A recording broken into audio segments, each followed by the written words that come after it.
नमस्कार, मैं हूं आपके साथ मेघा। मैं आज फिर आई हूं एक स्पेशल स्टोरी के साथ। प्यार कर किया गुनाह मैंने तो गुनहगार तू भी हुआ। खाई थी जीने मरने की कसमें साथ में, पर जीता रहा तू, मार मुझे क्यों दिया। दोस्तों, मैं फिर आज आई हूं एक स्पेशल स्टोरी के साथ। आपकी मोहब्बत इतनी लाचार क्यों हो गई, 35 टुकड़े करने पर मजबूर क्यों हो गई। जी हाँ, अब ये समझना होगा। जब मैं आपसे श्रद्धा के बारे में बात कर रही हूँ तो बहुत गुस्सा आ रहा है। ऐसा नहीं है कि ये गुस्सा सिर्फ श्रद्धा के लिए, उस दरिंदे के लिए भी है। उसको तो कड़ी से कड़ी सजा मिलनी ही चाहिए, पर श्रद्धा के लिए भी ये गुस्सा है। वह हंसमुख से लड़की जब माँ बाप की गोद में आई होगी, माँ बाप ने कई सपने देखे होंगे, और बूढ़े माँ बाप ने क्या देखा, 35 टुकड़े। महाराष्ट्र के पालघर की रहने वाली श्रद्धा, पूरा नाम श्रद्धा वाकर, मुंबई में रह रही थी, पढ़ाई कर रही थी। तभी श्रद्धा की जिंदगी में एक नया मोड़ आया तो दिल दे बैठी फूड ब्लॉगर आफ्ताब आमिर पूनावाला को। बस फिर क्या था, श्रद्धा का प्यार था मौत का बुलावा। सब कुछ छोड़कर मुंबई से श्रद्धा हजारों किलोमीटर दूर अपने प्रेमी के साथ दिल्ली आ गई। उस प्यार में हमेशा के लिए उसे खामोश कर दिया। अपने माँ बाप को छोड़कर अकेले ही सफर पर निकल गई थी श्रद्धा। माँ बाप ने श्रद्धा को इनकार किया था, मगर उसको अंदाजा नहीं था कि जिसके लिए वह माँ बाप को छोड़कर जा रही है, वह एक दिन उसकी इतनी निर्मम हत्या कर देगा।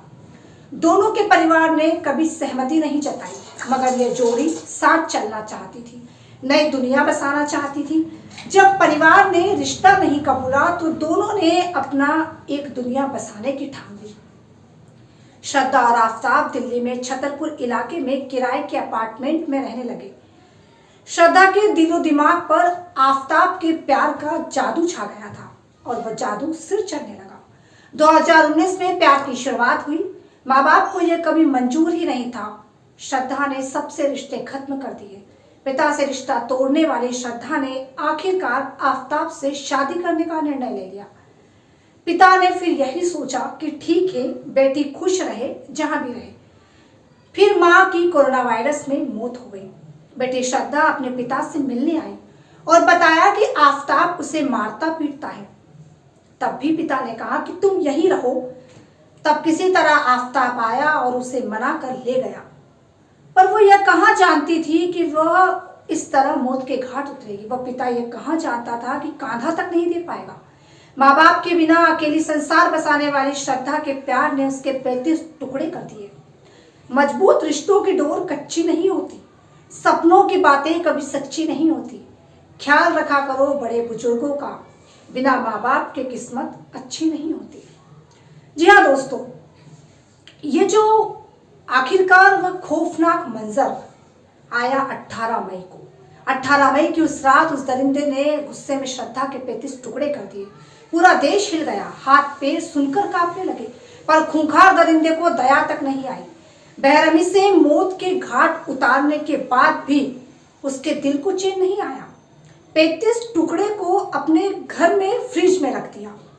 एक एक टुकड़ा जंगल में फेंकता रहा और किसी को खबर तक न लगे, इसके लिए उसने अपने ही घर में अगरबत्ती लगाकर टुकड़ों को संभाले रखा, और यह सिलसिला 3 महीने तक चलता रहा। राजधानी के विभिन्न हिस्सों में टुकड़ों को फेंका गया। यह पूरी घटना 6 महीने के बाद सामने आई। श्रद्धा के कटे हुए शव के कुछ हिस्से भी मिले हैं। पुलिस हत्या के विरुद्ध हथियार तलाशने में लगी है। श्रद्धा को यह मालूम नहीं था इस तरीके का मंजर हो जाएगा। आज पूरा देश आक्रोश में है। ऐसी सजा दी जाए उस दरिंदे को कि दोबारा वो कभी ऐसा काम करने का ना सोचे।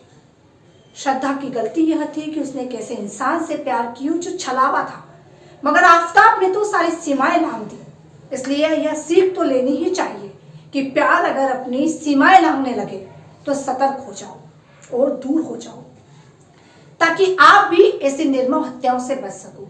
मैं एक बात और कहूंगी दोस्तों आपसे, इस तरीके की हत्या को अंजाम देने के लिए आफ्ताब ने इस तरीके का कदम उठाया, लेकिन आज कहीं ना कहीं पुलिस प्रशासन और कोर्ट लगातार इसकी छानबीन कर रहा है।